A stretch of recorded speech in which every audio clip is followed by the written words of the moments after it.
नवी मुंबईतील कोपरखैरणे सेक्टर 1 मध्ये लारी शू सेंटर हे चप्पलांचं दुकान आहे। हजारो महिला आणि युवक या दुकानात गर्दी करताना दिसतात।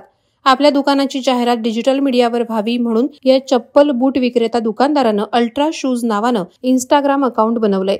इंस्टाग्राम अकाउंटवर या दुकानदारानं भारतावर आक्रमण, महिलांवर अत्याचार करून त्यांची अब्रू लुटणाऱ्या, लाखो हिंदूंचे जबरदस्ती धर्मांतरण करणाऱ्या आणि भारतीय जनतेला गुलामीत वागवणाऱ्या क्रूर शासक टिपू सुलतानचं गुणगौरव करणारं आणि त्याला सर्वोच्च संबोधणारे स्टेटस ठेवलं होतं।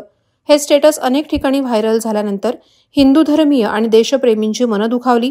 सोमवार दिनांक 12 ऑगस्ट रोजी ही बाब बजरंग दल कार्यकर्त्यांच्या लक्षात आली। लागलीच याबाबत जाब विचारण्यासाठी बजरंग दलाचे पदाधिकारी आणि कार्यकर्ते लारी शू सेंटर या दुकानात पोहोचले। मात्र बजरंग दलाच्या कार्यकर्त्यांना पाहून दुकानदार दुकान सोडून पळून गेला। त्यानंतर या दुकानदाराच्या विरोधात लेखी तक्रार कोपरखैरणे पोलीस स्टेशनमध्ये दाखल करण्यात आली आहे। कोपरखैरणेचे वरिष्ठ पोलीस निरीक्षक यांनी दुकानदाराला आपल्या शब्दात योग्य ती समज दिली।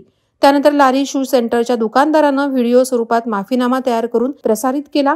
यावेळी झालेल्या कारवाई दरम्यान बजरंग दल नवी मुंबईचे जिल्हा सहसंयोजक शंकर संकपाळ, तेजस पाटील आणि कोपरखैरणे प्रखंडाचे बजरंग दल कार्यकर्ते तसंच अन्य हिंदू समाज तिरंगा मित्र मंडळाचे कृष्णा तिवारी आणि कार्यकर्ते उपस्थित होते।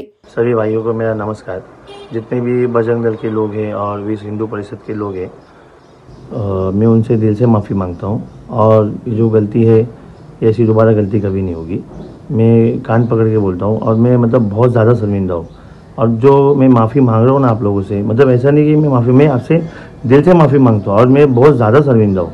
वो स्टेटस को लेके इतना मुझे खुद ख़राब लग रहा है। मैं अभी आप लोगों से, और मैं बचपन से यहाँ पला बढ़ा, हर चीज़ है यहाँ पर मेरी, उसके बावजूद भी मुझसे मिस्टेक हो गई। मैं बहुत ज़्यादा शर्मिंदा हूँ। तो मैं आपसे प्लीज़ रिक्वेस्ट करता हूँ कि आप लोग मुझे माफ़ करें। वादळवारा लाईव्हसाठी न्यूज ब्युरो, नवी मुंबई। नवी मुंबई व रायगड जिल्ह्यातील ताज्या बातम्या आणि घडामोडींसाठी सबस्क्राईब करा वादळवारा लाईव्ह चॅनल आणि दाबा बेल आयकॉन।